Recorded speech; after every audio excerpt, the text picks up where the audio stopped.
When the vehicle is equipped with the seat memory function, tap the user icon on the center display and enter the Member Center to set the seat memory function.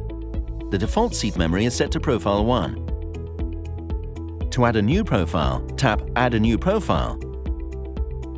Adjust the seat to a position in which you feel comfortable and tap Save. You can set up to 3 profiles. To adjust, tap on the profile to be adjusted, adjust the seat, and tap Save. If you tap Recover instead of Save, the seat will return to the previously saved seat memory position under that profile. The system will save both the seat position and the door mirror's positions.